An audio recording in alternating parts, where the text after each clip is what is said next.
కింద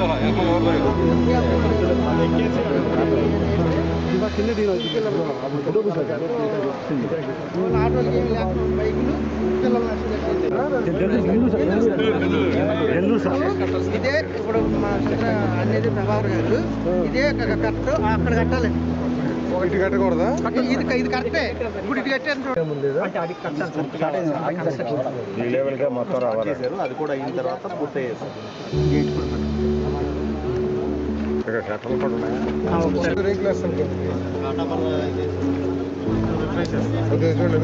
పిల్లలు బాగా ఇబ్బంది చేస్తారు. నెంబర్ 1 గంటస్ వేసేసి ఆ గంటస్ నుంచి బీడీ లాగా పబ్లిక్ ఇంపార్టెన్స్ కోసం తీసేసుకున్నారా? గవర్నమెంట్ అప్రూవ్ చేసి పేమెంట్ వస్తుంది. ఇది ఎవరు పేమెంట్ అవసరమైంది. Will give issue orders and take the position of the land. తీసుకో. మీరు ఎక్కడ ఉంటారో చెప్తే నేను వస్తాను. నెంబర్ 2 ఏంటంటే ఆర్డీఓ గారు కూడా ఇక్కడే ఉన్నారు. ఆ బ్రిడ్జి ఆగిపోయింది. మీకు 100% ఆల్రెడీ నేను ప్రిన్సిపల్ సెక్రటరీ పీయూష్ కుమార్ గారితో కూడా మాట్లాడాను. 55 లక్షలు సార్, పెద్ద అమౌంట్ కాదంటే 2 దఫాలకు ఇస్తానులేండి అని చెప్పారు. ఇప్పించే బాధ్యత నాది. ఒకళ్ళు ఇవ్వకపోతే నా సొంత డబ్బులని ఇస్తాను. మీకు రాసిస్తాను. కాదు ఏం లేదు. ప్రభాకర్ గారు అంటే కొంచెం మొడిగా నా సైడు ఆ ఘాట్ కట్టలేదనేది అది కొంచెం కోపం ఉంది. అది కట్టించేస్తాను. నాది ప్రామిస్. మీకు డబ్బులు ఇప్పించే బాధ్యత నాది. ఒకవేళ గవర్నమెంట్ ఏదైనా పరిస్థితులు ఇవ్వలేదనుకోండి, ఇవ్వకపోతే నాది బాధ్యత, నేనే ఇస్తాను. ఎందుకంటే దాని పిల్లలు ఇబ్బంది పడుతుంటారు. ఆర్టీఓ గారు మీకు అన్నీ సార్ మన వాళ్ళు అందరు ధైర్యం కూడా అదే. బొండబాబు గారు ఏంటి ఇస్తారండి ఆయన అని ధైర్యం చెప్తే నేను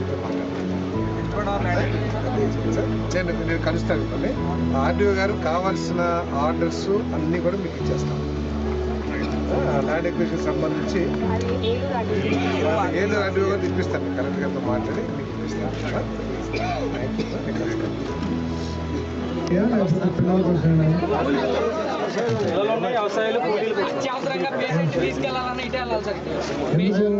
హాస్పిటల్ ఉందా? ఇక్కడ చేయాలా? అసలు ఇది ఉందా? డిజైన్ ఉందా? అది లేదంట కదా. ఆపోజిట్ ఉంది కానీ ఎందుకు అంత అవసరం ఏంటి ఇక్కడ? అసలు ఇంత పెద్దది ఏంటి? టెంపుల్ ఇది ఒకటి సరిపోయేది కదా. సార్ అది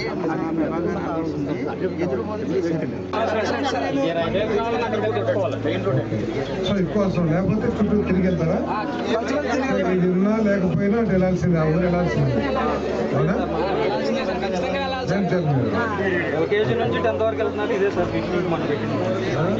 మనం కూడా మీరు అర్థం చేసుకోవాల్సింది అంటే మన ప్రభుత్వం వచ్చిన రోజు నుంచి కూడా మన సమస్యలన్నీ పరిష్కారం అవుతాయనే ఆలోచన మీ అందరికీ ఉంది. దాంట్లో తప్పు కూడా లేదు. ఎందుకంటే మీరేమీ బాధపడద్దు. మీకు ఆ ప్రభుత్వం ఇల్లు శాంక్షన్ చేయకపోతే అది ఇప్పించే బాధ్యత.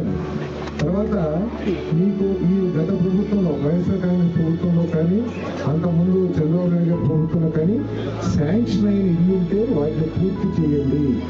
పూర్తి చేయకపోతే మార్చి తర్వాత మీకు ₹1 కూడా రాదు. కొత్తగా శాంక్షన్స్ కూడా ఇవ్వగలం. ఎందుకంటే కేంద్ర ప్రభుత్వ కంప్యూటర్స్లో ఈ ఆంధ్రప్రదేశ్లో ఎవరెవరికి ఇల్లు శాంక్షన్స్ అయినాయి, ఎన్ని లక్షల మందికి ఇల్లు శాంక్షన్స్ అయినాయి అని పూర్తి సమాచారం మా దగ్గర ఉంది. మళ్ళీ తిరిగి ఉదాహరణకి సాంసా అనే వ్యక్తికి ఇల్లు శాంక్షన్ అయింది. 2025 మార్చి తర్వాత వచ్చే శాంక్షన్స్లో కొత్తగా శాంక్షన్ చేయకూడదు. కాబట్టి మీరు ఇల్లు కట్టుకోకపోతే మనం నష్టపోతాం. కాబట్టి ఆ ఇల్లు పూర్తి చేయండి. మీకు పూర్తి చేయడానికి ఏదైనా అడ్డంకులు ఉంటే నా దృష్టికి తీసుకుని వాటిని పూర్తి చేసేమని అడ్డంకులు లేకుండా తొలగించే బాధ్యత అది. స్లాబ్ వేసుకునే లెవెల్ లేక బ్రేక్ వేసుకుని ఆగిపోయింది సార్. కొన్ని కొంతమంది ఏమో స్లాబ్ వేసి వేసుకున్నారు. అలాగే వాటికి బిల్లు అవ్వలేదు.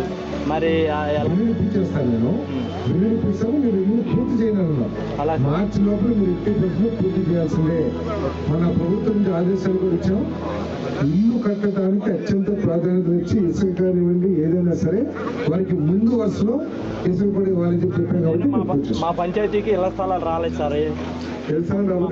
అనేది ఇళ్ల స్థలాలు లేని వాళ్ళకి ఎవరికి రాలేదు. ఈ ప్రభుత్వం ఇస్తుంది. మీరు మోటార్ సైకిళ్ళు అవి వెళ్ళకూడదు. కేవలం నడిచి మాత్రం అటు వెళ్ళాలి. సో అటువంటి ఏర్పాట్లనే చేయమని చెప్పేసి అడుగుతున్నాను. అంతేకాకుండా ఈ పెనుబాబు గారు అనుమతి ఇచ్చిన వెంటనే మీరు అక్కడ ఘాట్ ఏదైతే కట్టాలో ఆ ఘాట్ పనులు మాత్రం కాంట్రాక్టర్ గారితో చెప్పి ప్రారంభింపు చేయండి. అది ప్రారంభించిన తర్వాత ఎవరికి ఎటువంటి ఇబ్బంది ఉండదు, అనుమానం ఉండదు. ఓకే, అది అయిపోయినాక తప్పకుండా నేను చేపిస్తానని. ఇది ఈ నెలలోనే ఒకవేళ వర్షాలు ఆగిపోతే కనుక ఈ నెలలోనే స్లాబ్ వేయించే అవకాశాన్ని కూడా మన ఎస్సీ గారిని పరిశీలించమని చెప్పేసి అడుగుతాను. ఓకే, తప్పకుండా మీకు ఈ సీజన్ అయిపోయినప్పుడు కానీ వాతావరణం అనుకూలించిన వెంటనే ఈ బ్రిడ్జిని పూర్తి చేసే బాధ్యత నాదని చెప్పేసి మనకి సరిగ్గా. ఓకే, ఇది సమస్య రంగంపేట